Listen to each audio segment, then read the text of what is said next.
ইফালে আগষ্টত পুনৰ আৰম্ভ হ'ব সকলো জনকল্যাণমুখী কাম। আগষ্টৰ পৰা হিতাধিকাৰীয়ে লাভ কৰিব আঁচনিৰ সুবিধা। অপৰাধজনিত গোচৰত সাঙুৰ খোৱা লোকে নাপাব চৰকাৰী আঁচনি। বহু বিবাহ কৰা লোকে নাপায় কোনো চৰকাৰী আঁচনি। বৰখাস্ত কৰা হ'ব বহু বিবাহ কৰা চৰকাৰী কৰ্মচাৰী। पहला बार असम सरकार ने एक सिद्धांत लिया है कि जो भी व्यक्ति पॉलीगेमी में इन्वॉल्व होगा उनको सरकार से कोई स्कीम नहीं मिलेगा। जो भी व्यक्ति बहुविवाह में लिप्त होगा उनको सरकार का द्वारा दिया गया कोई भी स्कीम का सुविधा असम में नहीं मिलेगा। साथ साथ में हमने ये भी बता दिया है कि कोई भी व्यक्ति पॉलीगेमी में इन्वॉल्व होगा उनको अगर वो सरकारी कर्मचारी है तुरंत सरकार उनको काम से बर्खास्त करेगा।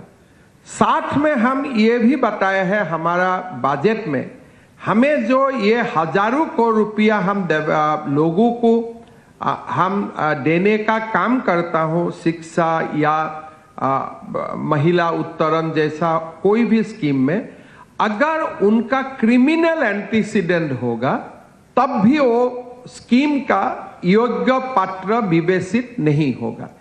मीन्स पॉलीगेमी बहुविवाह क्रिमिनल एंटीसीडेंट वाला लोगों को हैंड्सफोर्थ सरकारी स्कीम से वंचित किया जाएगा। ইফালে লাচিত বৰফুকন কুশল কোঁৱৰৰ ওপৰত হ'ব বাণিজ্যিক সিনেমা। বলিউডৰ ধুৰন্ধৰৰ পৰ্যায়ৰ হ'ব এই সিনেমা দুখন। লাচিত বৰফুকনৰ ওপৰত আৰু কুশল কোঁৱৰৰ ওপৰত দুইটা লাচিত বৰফুকন আমাৰ ইতিহাস, কুশল কোঁৱৰ স্বাধীনতা আন্দোলনৰ শ্বহীদ যোনে হাঁহি মুখে ফাঁচী কাঠত ওলমিছিলে। আমাৰ ভাৰতত হাঁহি মুখে ফাঁচী কাঠত ওলমা বহুত ব্যক্তিৰ কথা প্ৰচাৰ হয়, কিন্তু কুশল কোঁৱৰ সেই তালিকাত সাধাৰণতে ভাৰতীয় প্ৰেক্ষাপটত কম মানুহে নাম উল্লেখ কৰে।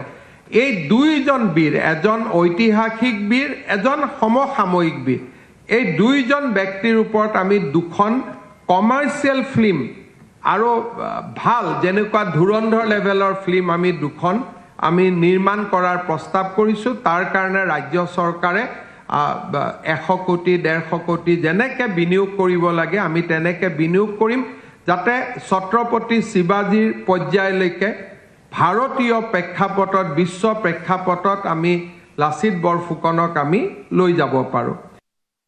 ৰাজ্য চৰকাৰৰ কৰ্মচাৰীসকলৰ বাবেও সুখবৰ আহিল। চৰকাৰী কৰ্মচাৰীয়ে পাব 2 সপ্তাহৰ পিতৃত্বৰ ছুটি। যে সন্তান জন্ম দিয়াৰ পিছত মেটাৰনিটি লিভ পায়, কিন্তু পেটাৰনিটি লিভ অসমত নাছিলে।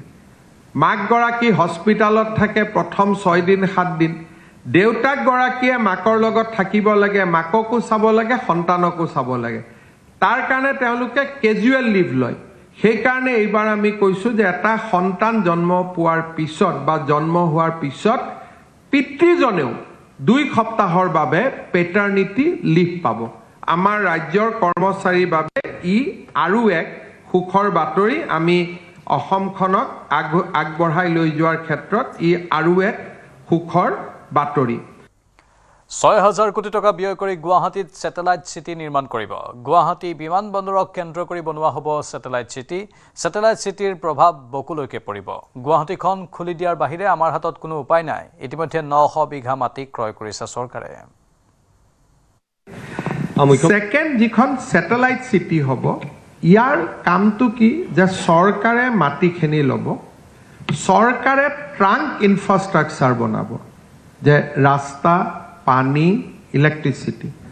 অলৰেডি আমি চৰকাৰে প্লেন কৰিছোঁ যে গুৱাহাটী মেট্ৰ' ৰেলত আমি কিমান, গুৱাহাটী ছেটেলাইট চিটিত আমি কিমান ইনভেষ্ট কৰিব লাগিব।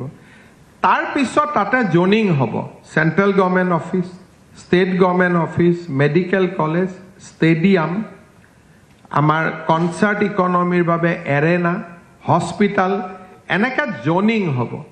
জ'নিং হোৱাৰ পিছত বিভিন্নজনে তাত অংশগ্ৰহণ কৰিব পাৰিব, যেনেকৈ আমাৰ কেলকাতাৰ নিউ টাউন বা নয়ডা। কিন্তু তাৰ কাৰণে কোনোবাই যদি কয় মই এখন হস্পিটাল বনাম, সেই মাটি বিনা পইচাত নাপাব স্যাটেলাইট সিটিক সেই মাটি দিব লাগিব তেওঁলোকে তাৰ পইচা দিব লাগিব সেন্ট্ৰাল গভৰ্নমেন্টৰ বহুত অফিস অসমত আমি খুলিব পৰা নাই আজি দিনত 42টা অফিসৰ আমাক ইয়াতে আবেদন আছে আমি এটা কলনি কৰিম অনলি সেন্ট্ৰাল গভৰ্নমেন্ট অফিসেস এটা আমি কলনি কৰিম অনলি স্টেট গভৰ্নমেন্ট অফিসেস আৰু গুৱাহাটী বিমানবন্দৰক কেন্দ্ৰ কৰি গোটেই অঞ্চলটোৰ অৰ্থনীতি এক নতুন পৰ্যায়লৈকে গতি কৰিব আৰু ইয়াৰ ইম্পেক্ট আপ টু বকলৈকে পৰিব তাৰ ইম্পেক্ট যেটো হ'ব আপোনালোকে চিন্তা কৰক গুৱাহাটীত যদি কালি কয় যে আমি এখন নতুন এইমছ কৰিব খুজিছো যিকোনো central government institution all will be develop surrounding the airport আজি আমাক এটা প্ৰস্তাৱ আছে all India institute of Ayurvedic কৰিব খোজে অসমত তেওঁলোকে কৈছে গুৱাহাটীত মাটি লাগে আমি ক'ত মাটি দিম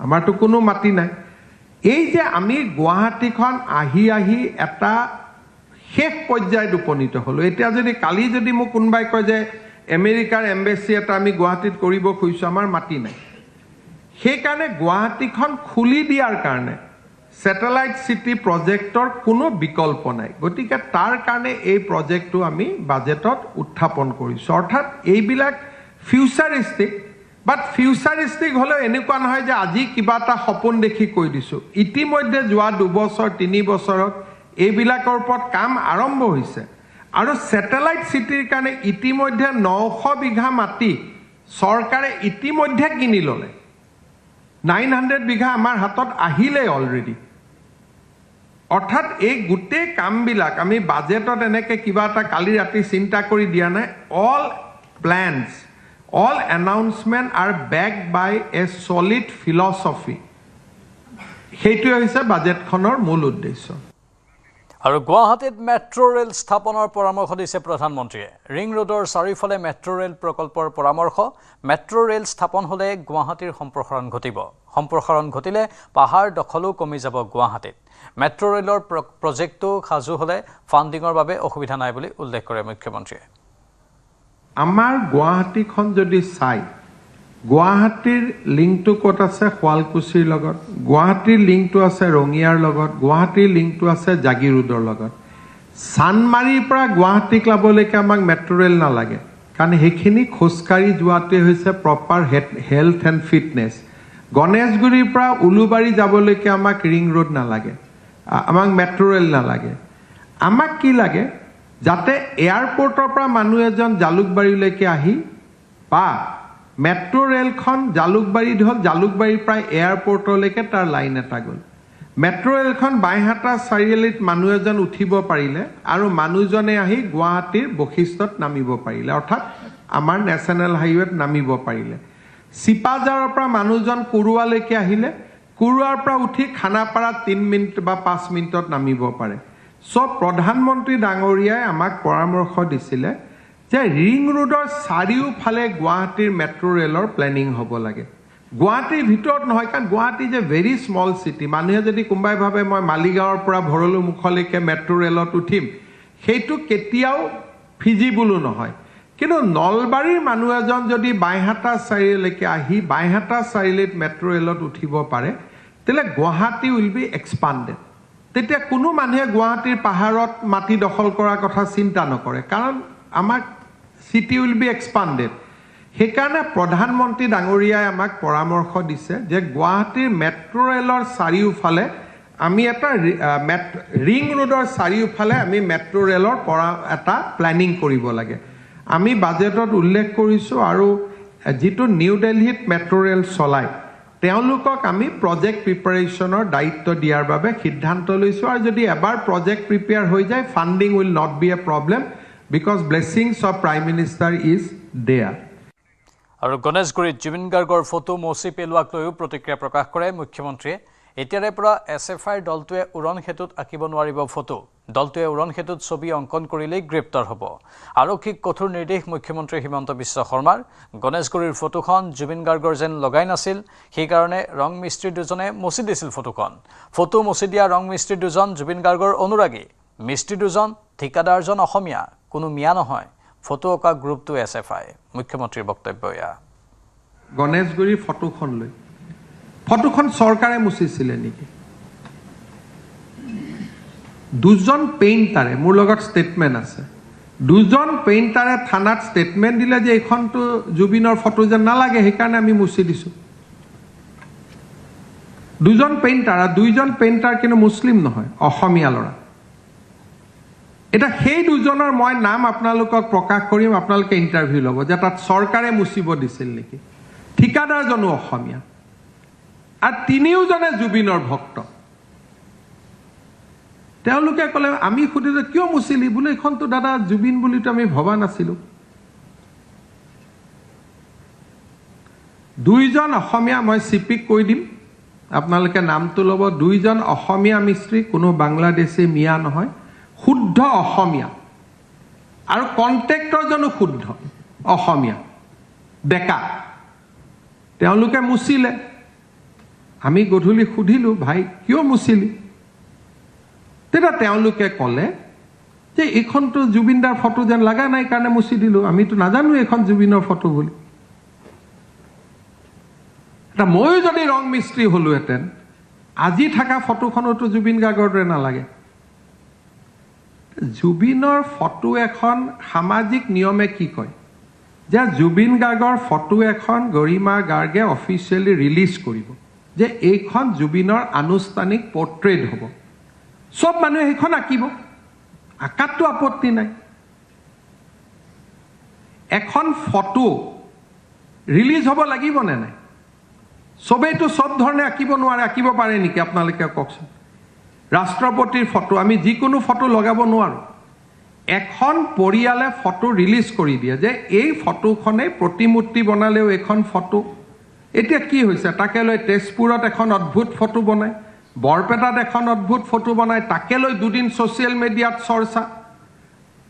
আচল নিয়মটো কি যে আমাৰ জাতিটো কেনেকৈ পৰিচালনা হ'ব লাগে? মোৰ ছিষ্টেমটো কি যে জুবিনৰ অনুৰাগীসকল বহিব, এখন জুবিনৰ ফটো নিৰ্ণয় কৰিব যে জুবিন গাৰ্গৰ এইখন ফটো হ'ব, তাৰপিছত য'তে আঁকে আঁকিব না, তাতো কোনো সমস্যা নাই। এতিয়া এই যিটো গ্ৰুপে ফটো আঁকে তেওঁলোক হ'ল SFI, আৰু তেওঁলোকে ফ্লাইঅভাৰ হ'ব প্ৰথম নিদিয়ে, আৰু ফ্লাইঅভাৰখন হোৱাৰ পিছত তেওঁলোকে ফটো আঁকে। আপোনালোকে চাব, এই যে যিজন ল'ৰা, তেওঁ ভৰলুমুখৰ ফ্লাইঅভাৰ হ'ব নিদিয়ে, ইটো হ'ব নিদিয়ে, প্ৰথম গছ কিয় কাটিছে বুলি তেওঁলোকে আন্দোলন কৰে, এই একেটা গ্ৰুপ। আৰু যেতিয়া ফ্লাইঅভাৰখন হৈ যায় তেওঁলোকক ফ্ৰীত ফটো আঁকিব দিব লাগে যাতে তেওঁলোকৰ পাব্লিচিটি হয়।